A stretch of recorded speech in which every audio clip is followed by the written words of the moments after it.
ನಮಸ್ಕಾರ ವೀಕ್ಷಕರೇ. 2024ರ ಚುನಾವಣೆಯಲ್ಲಿ ಪ್ರತಿ ಹಂತದ ಮತದಾನ ಮುಗಿದ ನಂತರ ಹೊಸ ವಿಚಾರಗಳು ಹೊರಬರ್ತಾ ಇವೆ. ಆದ್ರೆ ಈವರೆಗೆ ಕೇಳಿರೋ ಎಲ್ಲಾ ಸುದ್ದಿಗಳಲ್ಲೂ ಬಿಜೆಪಿ ಮುನ್ನಡೆ ಸಾಧಿಸಲಿದೆ ಅನ್ನೋದು ಕಾಮನ್ ಅನ್ನೋ ಹಾಗಿದೆ. ಸದ್ಯ 5ನೇ ಹಂತದ ಮತದಾನ ಇಂದು ನಡೆದಿದ್ದು, ಸ್ವತಃ ಪ್ರಧಾನಿ ಮೋದಿ ಟ್ವೀಟ್ ಒಂದನ್ನ ಮಾಡೋ ಮೂಲಕ ಎಲ್ಲರ ಕುತೂಹಲವನ್ನ ಹೆಚ್ಚಿಸಿದ್ದಾರೆ. ಇನ್ನೊಂದೆಡೆ ಸತ್ತಾ ಬಜಾರ್ ಮೆಗಾ ಸರ್ವೆ ಬಂದಿದ್ದು, ಇನ್ನೂ 2 ಹಂತದ ಮತದಾನ ಬಾಕಿ ಇರೋವಾಗಲೇ ದೊಡ್ಡ ಸುದ್ದಿಯೊಂದನ್ನ ನೀಡಿದ್ದಾರೆ. ಇದು ಹಲವು ಆಯಾಮಗಳಲ್ಲಿ ರಾಜಕೀಯ ಚರ್ಚೆಗೆ ನಾಂದಿ ಹಾಡ್ತಾ ಇದೆ. ಈ ಮಧ್ಯೆ ಬಂಗಾಳದಲ್ಲೂ ಮತದಾನ ನಡೆದಿದ್ದು, ಅಲ್ಲಿನ ಯುವತಿಯೊಬ್ಬಳು ಹೇಳಿರೋ ಮಾತು ಫುಲ್ ವೈರಲ್ ಆಗ್ತಾ ಇದೆ. ಬಂಗಾಳದಲ್ಲಿ ಹೊಸ ಗಾಳಿ ಬೀಸೋದು ಗ್ಯಾರಂಟಿ ಅನ್ನೋ ಮಾತಿಗೆ ಪುಷ್ಟಿ ನೀಡಿದಂತಾಗ್ತಾ ಇದೆ. ಹಾಗಿದ್ರೆ 5ನೇ ಹಂತದ ಮತದಾನ ಹೇಗಿತ್ತು, ಪ್ರಧಾನಿ ಮೋದಿ ಹೇಳಿದ್ದೇನು, ಇದೆಲ್ಲವನ್ನ ಒನ್ ಬೈ ಒನ್ ಹೇಳ್ತಾ ಹೋಗ್ತೀವಿ. ಈ ವಿಡಿಯೋವನ್ನ ತಪ್ಪದೆ ಕೊನೆ ತನಕ ನೋಡಿ. ಅದಕ್ಕೂ ಮುನ್ನ ಮೀಡಿಯಾ ಮಾನ್ಸ್ಟರ್ ಚಾನಲ್ ಅನ್ನ ತಪ್ಪದೆ ಸಬ್ಸ್ಕ್ರೈಬ್ ಮಾಡಿ. ಎಸ್, ಒಂದು ಕಡೆ ಚುನಾವಣೆ ನಡೀತಾ ಇದ್ರೆ, ಇನ್ನೊಂದು ಕಡೆ ಸಟ್ಟಾ ಬಜಾರ್ ಸರ್ವೆ ಈಗ ದೊಡ್ಡ ಮಟ್ಟದಲ್ಲಿ ಸದ್ದು ಮಾಡ್ತಾ ಇದೆ. ಹೌದು, ಸಟ್ಟಾ ಬಜಾರ್ ಸರ್ವೆಯಲ್ಲಿ ಬಂದಿರೋ ಅಂಶಗಳು ದೊಡ್ಡ ಮಟ್ಟದ ರಾಜಕೀಯ ಸಂಚಲನಕ್ಕೆ ಕಾರಣವಾಗ್ತಾ ಇದೆ. ಅಂದಹಾಗೆ ಈ ಸರ್ವೆ ಬಂದಿರೋದು ಮೊದಲ 4 ಹಂತದ ಮತದಾನವನ್ನ ಆಧರಿಸಿ. ಇಲ್ಲಿ ಎಲ್ಲರೂ ನಿರೀಕ್ಷೆ ಮಾಡಿರೋ ಹಾಗೆ ಬಿಜೆಪಿ ಹಾಗೂ ಎನ್ಡಿಎಗೆ ಹೆಚ್ಚು ಸ್ಥಾನಗಳನ್ನ ನೀಡಲಾಗಿದೆ. 70% ವೋಟಿಂಗ್ ನಲ್ಲೇ ಬಿಜೆಪಿ 300ರ ಗಡಿಗೆ ಬಂದು ನಿಲ್ಲಬಹುದು, ಎನ್ಡಿಎ 330ರ ಗಡಿಯನ್ನ ದಾಟಬಹುದು ಅನ್ನೋದನ್ನ ಈ ಸರ್ವೆ ಹೇಳ್ತಾ ಇದೆ. ಆದ್ರೆ ಆಶ್ಚರ್ಯ ಆಗ್ತಾ ಇರೋದು ಈ ಸರ್ವೆ ರಾಜ್ಯವಾರು ನೀಡಿರೋ ಲೆಕ್ಕಗಳಲ್ಲಿ. ರಾಜಸ್ಥಾನ, ಉತ್ತರ ಪ್ರದೇಶ ಸೇರಿ ಹಲವು ರಾಜ್ಯಗಳ ಮೇಲೆ ಬಿಜೆಪಿ ದೊಡ್ಡ ಮಟ್ಟದ ನಿರೀಕ್ಷೆಗಳನ್ನ ಇರಿಸಿಕೊಂಡಿದೆ. ಕೆಲವು ಕಡೆಗಳಲ್ಲಿ ಕ್ಲೀನ್ ಸ್ವೀಪ್ ಮಾಡೋ ಉತ್ಸಾಹದಲ್ಲಿದೆ. ಆದ್ರೆ ಈ ಸರ್ವೆಯಲ್ಲಿ ಈ ಲೆಕ್ಕ ಸ್ವಲ್ಪ ವ್ಯತ್ಯಾಸ ಆಗ್ತಾ ಇದೆ. ರಾಮ ಮಂದಿರ ಬಳಿಕ ಬಿಜೆಪಿ ವರ್ಚಸ್ಸು ಯಾವ ಮಟ್ಟಿಗೆ ಹೋಯ್ತು ಅನ್ನೋದು ಗೊತ್ತಿದೆ. ರಾಮ ಮಂದಿರ ಇರೋ ಉತ್ತರ ಪ್ರದೇಶದಲ್ಲಿ ಆ ಹೊತ್ತಲ್ಲಿ ಜನರು ಮಾತಾಡಿಕೊಳ್ತಾ ಇದ್ದ ರೀತಿ ಹೇಗಿತ್ತು ಅಂದ್ರೆ, ಈ ಬಾರಿ ಬಿಜೆಪಿ 80ರಲ್ಲಿ 75 ಸೀಟನ್ನ ಮಿನಿಮಮ್ ಗೆಲ್ಲಲಿದೆ, 75ಕ್ಕಿಂತ ಕಡಿಮೆ ಆಗೋದಕ್ಕೆ ಚಾನ್ಸೇ ಇಲ್ಲ ಅಂತ ಹೇಳಲಾಗ್ತಾ ಇತ್ತು. ಆದ್ರೆ ಈ ಸರ್ವೆ ಪ್ರಕಾರ ಬಿಜೆಪಿ 65ರ ಆಸುಪಾಸಲ್ಲಿ ಸೀಟ್ಗಳನ್ನ ಗೆಲ್ಲಬಹುದು ಅಂತ ಹೇಳಲಾಗ್ತಾ ಇದೆ. ಅಲ್ಲದೆ ರಾಜಸ್ಥಾನದಲ್ಲಿ ಕೆಲವು ಸೀಟ್ಗಳು ಕೈತಪ್ಪಬಹುದು ಅಂತಲೂ ಹೇಳಲಾಗಿದೆ. ಇನ್ನು ಇತ್ತ ಸದ್ಯ ಭಾರಿ ಕುತೂಹಲ ಕೆರಳಿಸಿರೋ ಒಡಿಶಾದಲ್ಲಿ ಬಿಜೆಪಿಗೆ ಗೇನ್ ಆಗಬಹುದು ಅಂತ ಅಂದಾಜಿಸಲಾಗ್ತಾ ಇದೆ. ಆದ್ರೆ ಅಬ್ಬಬ್ಬ ಅಂದ್ರೆ ಕಳೆದ ಬಾರಿಗಿಂತ 4 ಸೀಟ್ಗಳು ಹೆಚ್ಚು ಸಿಗಬಹುದು ಅಂತ ಹೇಳಲಾಗಿದೆ. ಇನ್ನು ಬಂಗಾಳದಲ್ಲಿ 42 ಸೀಟ್ಗಳ ಪೈಕಿ ಬಿಜೆಪಿ ಕಳೆದ ಬಾರಿ 18 ಸೀಟನ್ನ ಗೆದ್ದಿತ್ತು. ಈ ಬಾರಿ 22ರವರೆಗೂ ಗೆಲ್ಲಬಹುದು ಅಂತ ಅಂದಾಜಿಸಲಾಗಿದೆ. ಈ ಲೆಕ್ಕದಲ್ಲಿ ದೀದಿಯ ತೃಣಮೂಲ ಕಾಂಗ್ರೆಸ್ ಅನ್ನ ಬಿಜೆಪಿ ಬೀಟ್ ಮಾಡಿ ಮುನ್ನುಗ್ಗೋದು ಬಹುತೇಕ ಪಕ್ಕ ಆಗಿದೆ. ಇನ್ನು ಮಧ್ಯಪ್ರದೇಶದಲ್ಲಿ ಅಬ್ಬಬ್ಬ ಅಂದ್ರೆ 1-2 ಸೀಟ್ ಬಿಜೆಪಿಯ ಕೈ ತಪ್ಪಬಹುದು, ಬಾಕಿ ಎಲ್ಲವೂ ಬರಲಿದೆ ಅಂತ ಹೇಳಲಾಗ್ತಾ ಇದೆ. ಇತ್ತ ಪಂಜಾಬ್ನಲ್ಲಿ ಕಳೆದ ಬಾರಿಗಿಂತ 1 ಅಥವಾ 2 ಸೀಟ್ ಬಿಜೆಪಿಗೆ ಹೆಚ್ಚು ಸಿಗಬಹುದು ಅಂತ ಲೆಕ್ಕ ಹೇಳಲಾಗ್ತಾ ಇದೆ. ದಕ್ಷಿಣದಲ್ಲಿ ನೋಡ್ತಾ ಬಂದ್ರೆ ತಮಿಳುನಾಡಿನಲ್ಲಿ 4 ಸೀಟ್ ಪ್ರೆಡಿಕ್ಟ್ ಮಾಡಲಾಗಿದ್ದು, ತೆಲಂಗಾಣ ಹಾಗೂ ಹರಿಯಾಣದಲ್ಲಿ ತಲಾ 6 ಸೀಟ್, ಜಾರ್ಖಂಡ್ ಹಾಗೂ ಛತ್ತೀಸ್ಗಢವನ್ನ ಬಿಜೆಪಿ ಆಲ್ಮೋಸ್ಟ್ ಕಬ್ಜಾ ಮಾಡೋ ಸಾಧ್ಯತೆ ಇದೆ ಅಂತ ಈ ಸರ್ವೆ ಹೇಳ್ತಾ ಇದೆ. ಮೊದಲ 4 ಹಂತಗಳು ಅಂದ್ರೆ 381 ಸೀಟ್ಗಳ ಪೈಕಿ ಎನ್ಡಿಎ 332ರ ಆಸುಪಾಸಲ್ಲಿದೆ ಅನ್ನೋದು ಸಟ್ಟಾ ಬಜಾರ್ ಸರ್ವೆಯ ಅಂದಾಜು.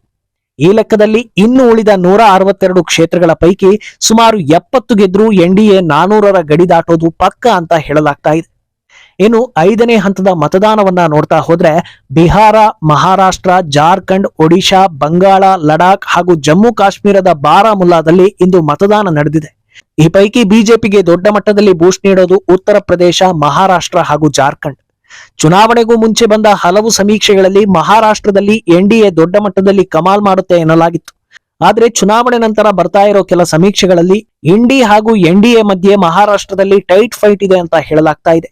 ಇನ್ನು ಈಗಾಗಲೇ ಹೇಳಿದ ಹಾಗೆ ಒಡಿಶಾ ಬಗ್ಗೆ ಈ ಬಾರಿ ಬಹಳ ಕುತೂಹಲಗಳಿವೆ. ಮೋದಿ ನೇತೃತ್ವದ ಬಿಜೆಪಿ ಅಥವಾ ನವೀನ್ ಪಟ್ನಾಯಕ್ ನೇತೃತ್ವದ ಬಿಜೆಡಿ, ಇಬ್ಬರಲ್ಲಿ ಯಾರ ಕೈ ಮೇಲಾಗಲಿದೆ ಅನ್ನೋ ಚರ್ಚೆಗಳು ಜೋರಾಗ್ತಾ ಇವೆ. ಆದ್ರೆ ಒಡಿಶಾ ಬಗ್ಗೆ ಬಹಳ ಕಾನ್ಫಿಡೆಂಟ್ ಆಗಿರೋ ಪ್ರಧಾನಿ ಮೋದಿ ಈಗಾಗಲೇ ಒಂದು ಸ್ಟೇಟ್ಮೆಂಟ್ ನೀಡಿದ್ದಾರೆ. ಒಡಿಶಾದಲ್ಲಿ ಈ ಬಾರಿ ಬಿಜೆಪಿ ಬಾವುಟ ಹಾರೋದು ಗ್ಯಾರಂಟಿ, ರೆಡಿ ಇರಿ ಅನ್ನೋ ಮೂಲಕ ನವೀನ್ ಪಟ್ನಾಯಕ್ಗೆ ಸವಾಲ್ ಹಾಕಿದ್ದಾರೆ. ಆದ್ರಿಂದ ಏನಾಗಲಿದೆ ಅನ್ನೋ ಕುತೂಹಲ ದುಪ್ಪಟ್ಟಾಗಿದೆ. ಇನ್ನು ಜಾರ್ಖಂಡ್ ನಲ್ಲಿ ಬಿಜೆಪಿ ಮುನ್ನಡೆ ಸಾಧಿಸಲಿದ್ರೆ, ಇತ್ತ ಬಾರಾಮುಲ್ಲಾದಲ್ಲಿ ಫಾರೂಕ್ ಅಬ್ದುಲ್ಲಾ ಪುತ್ರ ಓಮರ್ ಅಬ್ದುಲ್ಲಾ ಪ್ರಭಾವ ಹೆಚ್ಚಾಗಿದೆ. ಒಂದು ವೇಳೆ ಅದನ್ನ ಬ್ರೇಕ್ ಮಾಡಿ ಬಿಜೆಪಿ ಗೆದ್ದಿದೆ ಆದ್ರೆ ಕಾಶ್ಮೀರದಲ್ಲಿ ಆತಂಕವಾದಿಗಳ ಹಿಡಿತ ಸಡಿಲ ಆಗೋದು ಗ್ಯಾರಂಟಿ ಅಂತ ಹೇಳಲಾಗ್ತಾ ಇದೆ. ಇನ್ನು ಇಂದು 49 ಕ್ಷೇತ್ರಗಳಲ್ಲಿ ಮತದಾನ ಆಗಿದ್ದು, ಈ ಪೈಕಿ ಬಿಜೆಪಿ ಹಾಗೂ ಎನ್ಡಿಎ 30 ಸೀಟ್ಗಿಂತ ಅಧಿಕ ಗೆದ್ರೂ 400ರ ಗಡಿ ದಾಟೋದು ಬಹಳ ಸುಲಭ ಅಂತ ಹೇಳಲಾಗ್ತಾ ಇದೆ. ಇನ್ನು ಇತ್ತ ಬಂಗಾಳದಲ್ಲಿ ಈ ಬಾರಿ ಫೈಟ್ ಹೇಗಿದೆ ಅನ್ನೋದು ಈಗಾಗಲೇ ಗೊತ್ತಾಗಿದೆ. ದೀದಿಗೆ ಮುಖಭಂಗ ಆಗಲಿದೆ ಅನ್ನೋ ಚರ್ಚೆ ಜೋರಾಗಿರೋ ಹೊತ್ತಲ್ಲೇ 5ನೇ ಹಂತದ ಮತದಾನ ಮುಗಿದ ಬಳಿಕ ಬಂಗಾಳದ ಯುವತಿಯೊಬ್ಬಳು ವಿಡಿಯೋ ಮಾಡಿದ್ದಾಳೆ. ಅದರಲ್ಲಿ ಆಕೆ ಹೇಳಿರೋ ಮಾತು ವೈರಲ್ ಆಗ್ತಾ ಇದ್ದು, ದೀದಿ ರಾಜಕೀಯ ಕೊನೆ ಹಂತದಲ್ಲಿದೆ ಅಂತ ಹೇಳಲಾಗ್ತಾ ಇದೆ. ವೋಟ್ ಮುಗಿಸಿ ಮಾತನಾಡಿರೋ ಆ ಯುವತಿ, ನಾನು ಬಂಗಾಳದ ಅಭಿವೃದ್ಧಿಗಾಗಿ ವೋಟ್ ಹಾಕಿದ್ದೇನೆ, ಎಲ್ಲರೂ ತಪ್ಪದೆ ವೋಟ್ ಮಾಡಿ, ನಿರ್ಭೀತ ಬಂಗಾಳವನ್ನ ಕಟ್ಟೋಣ ಅಂತ ರಸ್ತೆಯಲ್ಲಿ ನಿಂತು ಆಕೆ ಹೇಳಿದ್ದಾಳೆ. ಅಂದಹಾಗೆ ಈ ಲೆವೆಲ್ಗೆ ಬಂಗಾಳದಲ್ಲಿ ಜನರು ಧೈರ್ಯ ತಳೆದಿರೋದೇ ಅಚ್ಚರಿ ಅಂತ ಹೇಳಲಾಗ್ತಾ ಇದೆ. ಯಾಕಂದ್ರೆ ದೀದಿ ಆಡಳಿತ ಬಂದ ನಂತರ ಯಾರು ಬಿಜೆಪಿಗೆ ಬೆಂಬಲ ನೀಡ್ತಾರೆ ಅಂತ ಗೊತ್ತಾದ್ರೆ ಅವರ ಮೇಲೆ ಅಟ್ಯಾಕ್ ಆಗೋದು ಗ್ಯಾರಂಟಿ ಅನ್ನೋ ಹಾಗಿತ್ತು. ಬಿಜೆಪಿ ಕಾರ್ಯಕರ್ತ ಅಂತ ಗೊತ್ತಾದ್ರೆ ರೌಡಿಗಳನ್ನ ಬಿಟ್ಟು ಕೊಲ್ಲಿಸೋದು ಮಾಮೂಲಿ ಅನ್ನೋ ಹಾಗಿತ್ತು. ಇನ್ನು ವೋಟಿಂಗ್ ದಿನ ಮತಗಟ್ಟೆಗಳಲ್ಲಿ ರೌಡಿಗಳನ್ನ ಬಿಟ್ಟು ಬಲವಂತವಾಗಿ ವೋಟ್ ಹಾಕಿಸಿಕೊಳ್ಳೋ ಸಂಪ್ರದಾಯ ಇತ್ತು ಅನ್ನೋ ಆರೋಪಗಳು ಕೂಡ ಬಹಳ ದಿನಗಳಿಂದ ಇವೆ. ಆದರೆ ಈ ಬಾರಿ ಸಂದೇಶ್ ಕಾಲಿಯ ಇನ್ಸಿಡೆಂಟ್ ಆದ ಬಳಿಕ ದೊಡ್ಡ ಮಟ್ಟದಲ್ಲಿ ಬಂಗಾಳದಲ್ಲಿ ಬದಲಾವಣೆ ಆಗ್ತಾ ಇದೆ. ಈಗ ಅಲ್ಲಿ ವಿಪಕ್ಷದಲ್ಲಿ ಬಿಜೆಪಿ ಇರೋದ್ರಿಂದ ಚಿಕ್ಕ ಗದ್ದಲ ಆದ್ರೂ ಅದು ಕೇಂದ್ರದ ಗಮನಕ್ಕೆ ಬೇಗ ತಲುಪುತ್ತೆ. ಅಲ್ಲದೆ ದೊಡ್ಡ ಮಟ್ಟದಲ್ಲಿ ಸುದ್ದಿಯಾಗಿ ಎಲ್ಲರಿಗೂ ದೀದಿ ಆಡಳಿತ ಹೇಗಿದೆ ಅನ್ನೋದು ತಿಳಿಯೋ ರೀತಿಯಲ್ಲಿ ಆಗ್ತಾ ಇದೆ. ಆದ್ರಿಂದ ಈ ಬಾರಿಯ ಲೋಕಸಭಾ ಎಲೆಕ್ಷನ್ ಬಂಗಾಳದಲ್ಲಿ ದೀದಿ ಹಾಗೂ ಮೋದಿ ಇಬ್ಬರಿಗೂ ಇತಿಹಾಸ ಪುಟದಲ್ಲಿ ಬರೆದಿಟ್ಟುಕೊಳ್ಳೋ ಫಲಿತಾಂಶ ತಂದುಕೊಡೋದು ಗ್ಯಾರಂಟಿ ಅಂತ ಹೇಳಲಾಗ್ತಾ ಇದೆ. ಇನ್ನೊಂದೆಡೆ ರಾಯ್ಬರೇಲಿಯಲ್ಲಿ ಸ್ಪರ್ಧಿಸ್ತಾ ಇರೋ ರಾಹುಲ್ ಗಾಂಧಿಗೆ ಮತ್ತೊಮ್ಮೆ ಆಘಾತ ಎದುರಾಗಿದೆ. ಮತದಾನದ ಹಿನ್ನೆಲೆ ಬಂದ ರಾಹುಲ್ ಗಾಂಧಿಯನ್ನ ರಾಯ್ಬರೇಲಿ ಜನರು ಜೈ ಶ್ರೀರಾಮ್ ಅನ್ನೋ ಘೋಷಣೆ ಮಾಡೋ ಮೂಲಕ ಅದ್ದೂರಿಯಾಗಿ ಸ್ವಾಗತ ಮಾಡಿದ್ದಾರೆ. ಬರೀ ಇದಿಷ್ಟೇ ಆಗಿದ್ದಿದ್ರೆ ಪರವಾಗಿಲ್ಲ, ಆದರೆ ಇದರ ಬೆನ್ನಲ್ಲೇ ರಾಹುಲ್ ಗಾಂಧಿಗೆ ಗೋಬ್ಯಾಕ್ ಅನ್ನೋ ಮೂಲಕ ಆಕ್ರೋಶವನ್ನ ಹೊರಹಾಕ್ತಾ ಇದ್ದಾರೆ. ಚುರುವಾ ದೇವಸ್ಥಾನಕ್ಕೆ ಭೇಟಿ ನೀಡಿದ್ದ ರಾಹುಲ್ ಗಾಂಧಿ ಬಳಿಕ ಬೂತ್ ಇನ್ಸ್ಪೆಕ್ಷನ್ಗೆ ಬರ್ತಾರೆ. ಈ ಹೊತ್ತಲ್ಲಿ ಅಲ್ಲಿ ಗುಂಪುಗೂಡಿದ್ದ ಜನರು ಗೇರಾವ್ ಹಾಕುವ ಮೂಲಕ ಆಕ್ರೋಶವನ್ನ ಹೊರಹಾಕಿದ್ದಾರೆ. ಅಂದಹಾಗೆ ರಾಯ್ಬರೇಲಿಯಲ್ಲಿ ರಾಹುಲ್ ಸ್ಪರ್ಧೆ ಕೊನೆ ಗಳಿಗೆಯಲ್ಲಿ ಡಿಸೈಡ್ ಆಗಿದ್ದು. ಅಮೇಥಿ ಕಡೆಗೆ ಬರಬಹುದು ಅಂತ ಎಲ್ಲ ಊಹಿಸಿದ್ರು. ತಾಯಿ ಸೋನಿಯಾ ಸ್ಪರ್ಧೆ ಮಾಡ್ತಾ ಇದ್ದ ಕ್ಷೇತ್ರವನ್ನ ರಾಹುಲ್ ಆಯ್ಕೆ ಮಾಡಿಕೊಂಡ್ರು.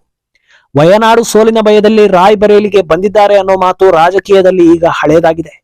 ಆದ್ರೆ ರಾಯ್ಬರೇಲಿ ಸೇಫ್ ಪ್ಲೇಸ್ ಅಂತ ಕೇಳಿದ್ರೆ ಹೌದು ಅಂತ ಹೇಳೋದಕ್ಕೆ ಸಾಧ್ಯವೇ ಇಲ್ಲ.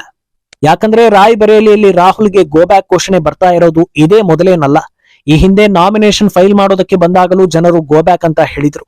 ಈಗ ಪದೇ ಪದೇ ಅದು ರಿಪೀಟ್ ಆಗ್ತಾ ಇದ್ದು ಎರಡೂ ಕ್ಷೇತ್ರಗಳಲ್ಲಿ ರಾಹುಲ್ ಸೋಲ್ತಾರ ಅನ್ನೋ ಚರ್ಚೆಗೆ ದಾರಿ ಮಾಡಿಕೊಡ್ತಾ ಇದೆ.